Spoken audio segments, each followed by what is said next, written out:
आज हम 1968 की एक फिल्म सरस्वती चंद्र की एक ऐसे गाने पर बात करने वाले हैं जो सच कहूं तो एक गाना कम और एक मरहम ज्यादा लगता है।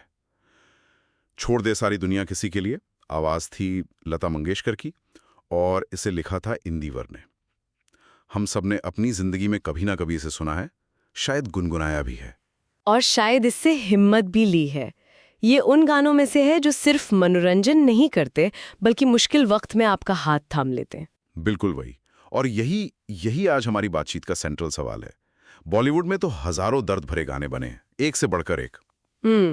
तो फिर इस गाने में ऐसा क्या खास था कि ये एक गाना ना रहकर एक तरह की, आप कह सकती हैं, नेशनल थेरेपी बन गया? वो कौन सा सीक्रेट फॉर्मूला था जो आज 50 साल बाद भी उतना ही काम करता है? चलिए आज इसी की तह तक चलते हैं। सवाल बहुत दिलचस्प है और मेरे ख्याल से इसका जवाब गाने की उसकी बनावट में ही छिपा है। ये सिर्फ दर्द बयान नहीं करता, ये दर्द से बाहर निकलने का एक पूरा रोड मैप देता है। Road map? हाँ, एक साइकोलॉजिकल फर्स्ट एड किट की तरह है ये। ठीक है, तो इस फर्स्ट एड किट को खोलते हैं। सबसे पहले तो इसकी शुरुआती लाइन ही है जो सुनने में थोड़ी कठोर, थोड़ी सीधी चोट करने वाली लगती है। छोड़ दे सारी दुनिया किसी के लिए, ये मुनासिब नहीं आदमी के लिए। आज के जमाने में जब हम सोलमेट्स और एक दूसरे के लिए जीने की बात करते हैं, ये लाइन तो सीधे सीधे उस सोच पर हमला करती है। ऐसा नहीं लगता कि ये प्यार को थोड़ा कम आंक रही है? पहली नजर में ऐसा लग सकता है। ये सुनने में बहुत ब्लंट है, इसमें कोई शक नहीं। हाँ। लेकिन अगर आप ध्यान दें तो ये प्यार के खिलाफ नहीं है, ये खुद को खो देने के खिलाफ है। अच्छा। इंदिवर यहाँ ये नहीं कह रहे कि प्यार मत करो, वो कह रहे हैं कि प्यार में अपनी पूरी दुनिया, अपनी पहचान, अपना वजूद वो दांव पर मत लगाओ। अगली ही लाइन में वो इसे साफ कर देते हैं, प्यार से भी जरूरी कई काम है, प्यार सब कुछ नहीं जिंदगी के लिए। मतलब ये एक तरह की बाउंड्री सेट कर रहा है। बिल्कुल। ये कोडिपेंडेंसी, मतलब किसी रिश्ते पर पूरी तरह से निर्भर हो जाने की जो सोच है, उस पर एक तमाचा है। सही बात है। ये गाना उस दौर में आया था जब फिल्मों में प्यार का मतलब ही अक्सर सब कुछ त्याग देना होता था। हीरो हीरोइन अपने परिवार, करियर सब छोड़ देते थे। हाँ, सब छोड़ देते थे। उस माहौल में ये कहना कि प्यार सब कुछ नहीं है, एक बहुत ही मैच्योर और साहसी बात थी। ये एक यथार्थवादी, एक प्रैक्टिकल नजरिया है। ये तो सच है। ये आपको एक हवाई दुनिया से निकालकर जमीन पर लाता है। ठीक है, तो पहला कदम है खुद को बचाना। लेकिन मान लीजिए रिश्ता उस मोड़ पर आ गया जहां साथ रहना मुमकिन नहीं, तब इंसान क्या करे?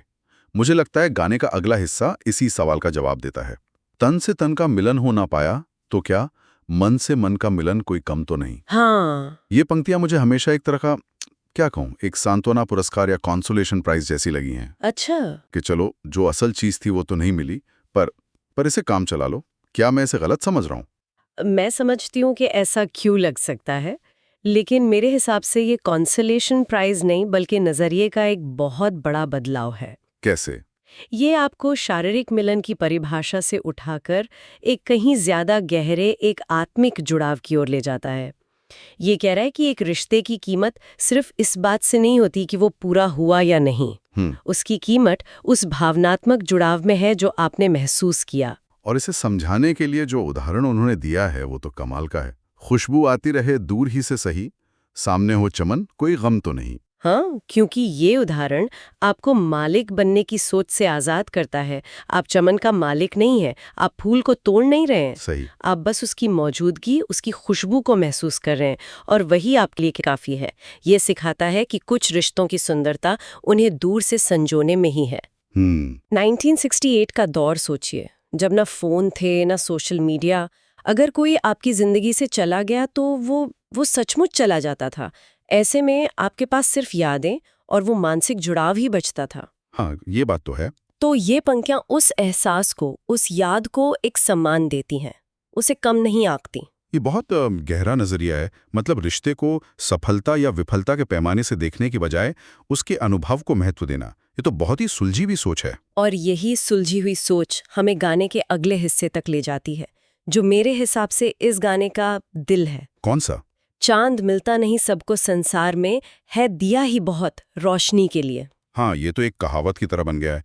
हमारे बड़े बुजुर्ग अक्सर ये कहते हैं। पर क्या इसका मतलब सिर्फ इतना है कि जो मिला उसी में खुश रहो? थोड़ा समझौता करने जैसा नहीं लगता ये? यहाँ पर एक बहुत जरूरी फर्क है। ये समझौता या सेटल करने की बात नहीं है, ये अपनी खुशी का कंट्रोल अपने हाथ में लेने की बात है। मतलब? सोचिए, चांद क्या है? वो दूर है, आप उस पर निर्भर हैं कि वो अपनी चांदनी देगा या नहीं। वो एक बाहरी चीज है। ठीक है। लेकिन दिया आपके अपने हाथ में है, उसे आप खुद जला सकते हैं। वाह, मैंने इसे कभी इस नजरिए से नहीं देखा था। तो ये एक्सटर्नल बनाम इंटरनल सोर्स ऑफ हैप्पीनेस की बात है। बिल्कुल। आधुनिक मनोविज्ञान में इसे लोकस ऑफ कंट्रोल कहते हैं। Locus of control. हाँ, कि आपकी खुशी का कंट्रोल बाहरी चीजों पर है या अंदरूनी। ये पंक्तियां आपको अपना लोकस ऑफ कंट्रोल बाहर से अंदर लाने के लिए कह रही हैं।